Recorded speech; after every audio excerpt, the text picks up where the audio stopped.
Bé, finalment, esta és una moció que efectivament jo plantege i el meu grup planteja per a posar damunt de la taula alguns dels problemes que hem d'afrontar. No està mal en l'últim ple de la legislatura. Que siga el meu últim ple és circumstancial.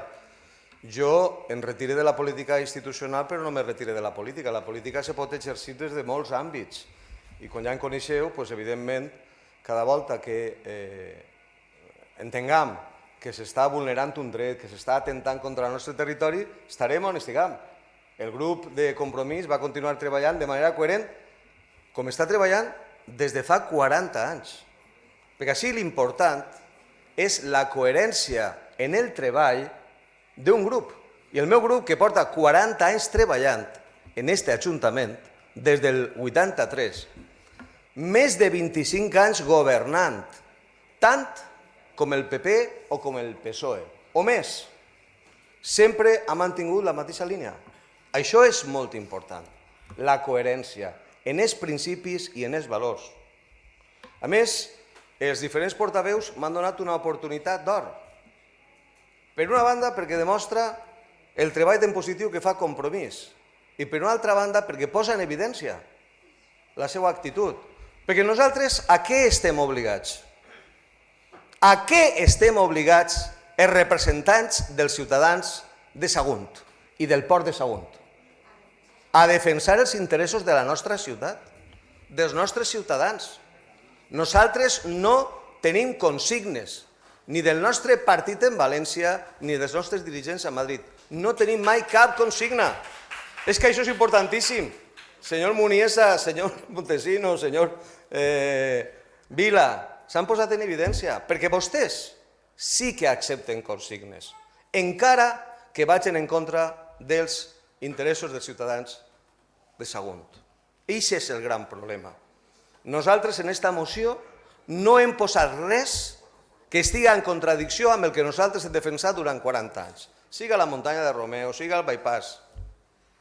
Cap ni una contradicció. Sempre hem dit el mateix, ací i on siga. I si el que fan a València, a la Generalitat, a nosaltres, no ens convenç perquè pensem que és perjudicial, nosaltres ho diem ben alt i ho saben vostès, ho diem sempre, perquè tots els ciutadans sàpien de què estem parlant i com poden confiar en nosaltres.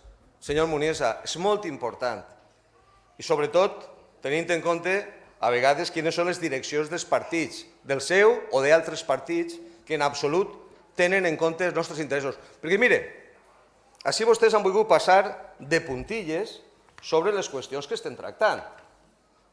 La de la gigafactoria, que per cert, Robert, la gigafactoria suposa la desaparició de 6.618 fanecades. Nosaltres, que entenem que hi ha un pla especial, estem a favor. Que no és prou desaparèixer 6.600 fanecades per a que desapareguen 4.000 més en Montiver? No és ja un esforç la desaparició de 6.600 fanecades i centenars de milers d'arbres en causa per a que hagin de desaparèixer 3 milions de metres quadrats més? És que això és intolerable, és inacceptable. I aquest és el problema. D'acord? Per tant, nosaltres som un partit que ha creat riquesa en aquesta ciutat. Hem treballat per Parc Sagunt, hem treballat pels polígons industrials, hem aportat empreses importantíssimes, hem desbloquejat Parc Sagunt 1. Les 3 empreses que funcionaven eren llicències nostres. I la venda de parcel·les s'ha produït majoritàriament en el nostre govern. Ara mateix portem 8 anys governant de manera continuada, 4 anys amb l'alcaldia. I jo no crec que hi hagi cap queixa. Si nosaltres hem criticat el tema de Romeu o de la muntanya de Romeu, ho hem fet des de sempre. On està la sorpresa? I, evidentment, aquesta empresa continua treballant.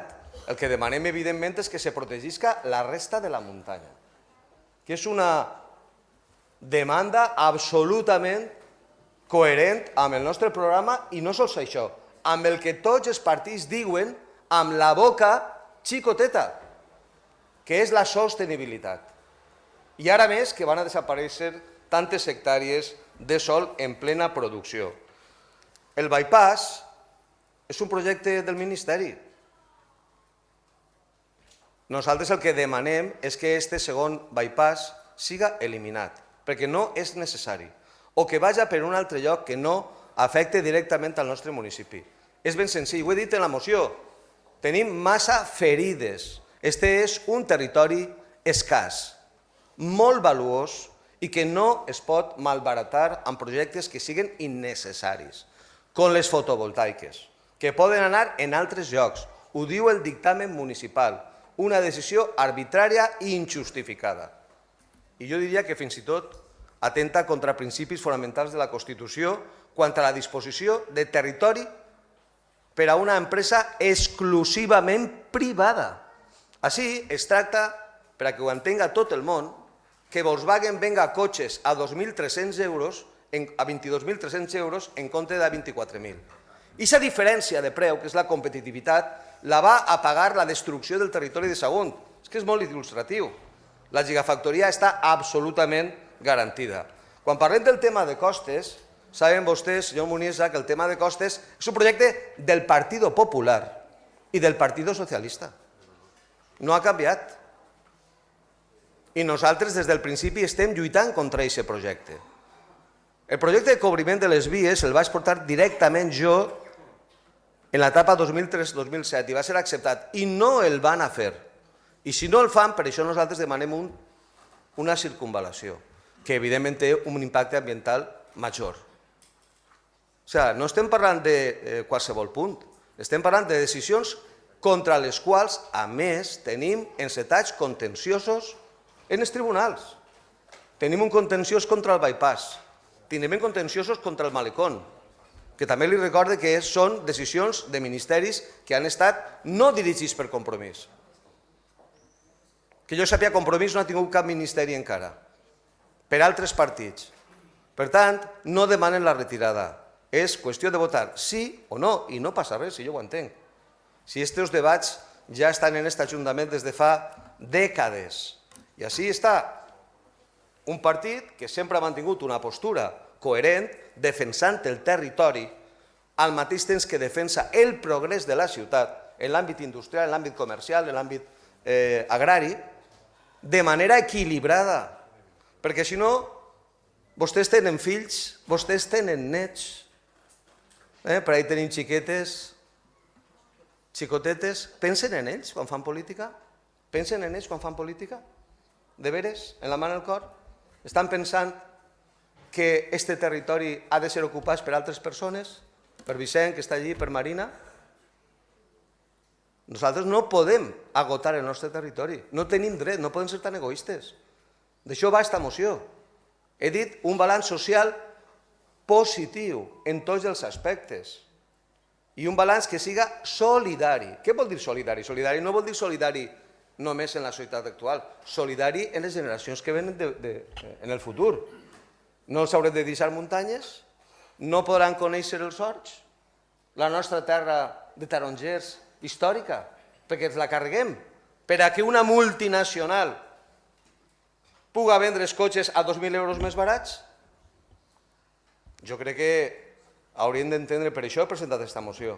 És un cant d'esperança per a, evidentment, que en el futur puguem entendre com hem de prendre les decisions. Jo demano, evidentment, que no es retire la moció, que es vote, que no passa res, i així ja ens coneixem cadascú com funcionem. I, evidentment, la referència formal als acords jo no l'he acceptat, ni recordo que s'hagi produït, que s'hagi plantejat en una junta de portaveus a la qual, evidentment, jo vaig assistir i no vaig entendre en absolut. Esta és una institució política que pren acords polítics, que no ens hem d'avergonyir de la política ni de les decisions que prenem. Hem de ser molt conscients de les decisions que prenem. I les decisions que prenem van directament als ciutadans. I per això és tan important que tinguem clar que aquesta és una terra, la nostra terra, i és la nostra responsabilitat preservar-la. Gràcies.